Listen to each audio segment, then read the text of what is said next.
Kurulus উসমানের গত পর্বে ওসমানদের ভূমিকায় শেখ আহমদুল্লাহ সাহ, ইব্রাহিমের ভূমিকায় নামজাদ তাহেরি আর উলজায়ের ভূমিকায় হচ্ছে নিজুম মজুমদাররা একদম হুবহু মিলে যাচ্ছে। আমি আপনাদেরকে খণ্ড খণ্ডভাবে মিলে দিচ্ছি।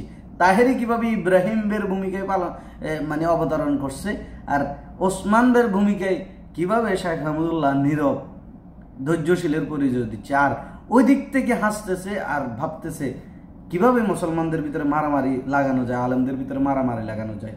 এটা ওই যে নাস্তিকরা হাসতেছে আর দেখতেছে, সেম উলজায়ের মতো, মঙ্গল কমান্ডার উলজায়ের মতো। আমি আপনাদেরকে দেখাচ্ছি। প্রথমে ওসমানদের এই জিনিসটা দেখেন। ওসমানদের এটা, eğer ki birbirimize girersek, eğer ki kan akarsa, o vakit bu düşmanlık hiçbir daim bitmeyecektir. Nice nesiller ilelebet birbirini kırmaya devam edecek. প্রথমত এখানে ওসমান বে আসছিল এই দুর্গটা, ম্যাকেস দুর্গটা জয় করার জন্য। ওসমান বে কিন্তু জানতো না ইব্রাহিম বে আর ইয়াকুব বে এখানে একটা চুক্তি করে তাদের কাছ থেকে এই দুর্গটা নিয়ে নিছে, কাফেরদের কাছ থেকে, খ্রিস্টানদের কাছ থেকে। তারা ইসলাম বিরোধী কিছু চুক্তি করে এই দুর্গটা নিয়ে নিয়েছিল খ্রিস্টানদের থেকে। ওসমান বে এটা জানতো না। ওসমান বে আসছে খ্রিস্টানদের থেকে এটা কেড়ে নেওয়ার জন্য। ওসমান বে এই খেয়াল করে আসছে, কিন্তু দুই দিক থেকে তাকে ঘিরে ফেলা হয়েছে, ইয়াকুব বে আর ইব্রাহিম বে। তারা চাচ্ছিল একটা যুদ্ধ, ওসমান বেকে এখানে শেষ করে দিবে, এখানে রক্তপাত হবে, অনেক যুদ্ধ, মারামারি হবে মুসলমানদের ভিতরে। মুসলমানরা ওই দিক থেকে উলজায়ের ব্যাপারটা আগে দেখেন, তারপরে ইব্রাহিমের ব্যাপারটা আর তাহিরের ব্যাপারটা দেখতেছি। উলজায়ের ব্যাপারটা দেখেন। Niye hala saldırmazlar? Ulcay, savaş çıkmadı. Osman kaleye doğru gelir. উলজায় চাইতেছে তারা মারামারি লাগো, এটা উপভোগ করবে সে, সেম বাংলাদেশের নাস্তিকরা।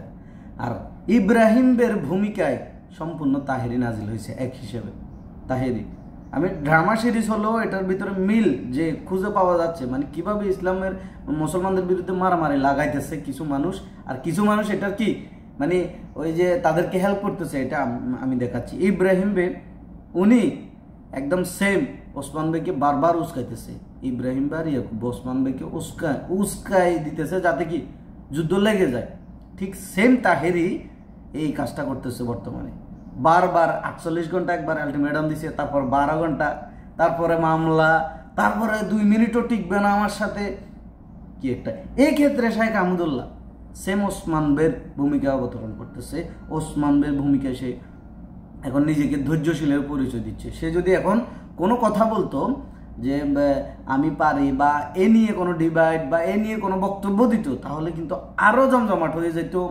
এখানে ওয়াজের মানুষটা আরও কি তামা হয়ে যেত। তো কি হইতো, ফলে আলেমরা লাগতো ওইদিকে ওই যে উলজায়ের মতো নাস্তিক নিজুম মজুমদাররা, তারপর আসাদ নুররা, তারপর আরও যারা আছে এরা হাসতো, এরা আরও বালা করে এখানে গিডেলে দিত, এই আর কি। তো শেখ আহমদুল্লাহ এখানে নিজেকে একজন আলেমের পরিচয় দিছে, একজন ধৈর্যশীল মানুষের পরিচয় দিছে। না হলে উনিও চাইলে ওনার উত্তরগুলো দিতে পারতো।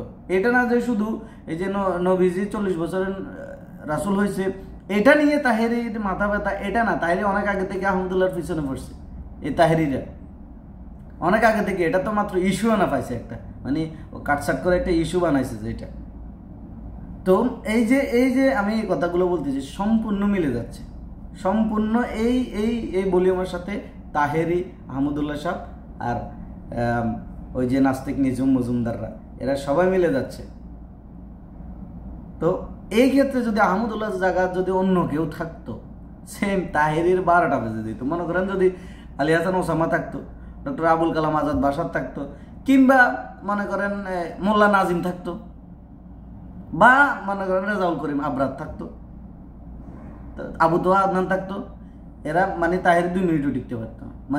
এই ফাঁকাবাজি এগুলোর সাথে এরা ঠিকই জবাব দিত, তারা জবাব দিত ঠিকই। কিন্তু আহমদুল্লাহ সাহেব এই ক্ষেত্রে নমনীয়, নম্র ভদ্র একজন উম্মাদরদি আলেমের পরিচয় দিচ্ছে। আল্লাহ তাআলা এই শেখ আহমদুল্লাহ সাহেবকে আর হায়াতে তাইয়্যিবা দান করুক, জাতির মাঝে আরও অনেক উপকারে আসুক এই আহমদুল্লাহ সাহেব। আহমদুল্লাহ সাহেবরা বারবার জন্মায় না, আহমদুল্লাহ সাহেবরা 100 বছরে একবার জন্মায়। আল্লাহ তাআলা আমাদের এই উম্মাহ দরদি আলেমকে হেফাজত করুক সকল বালা মুসিবত থেকে। ধন্যবাদ সবাইকে।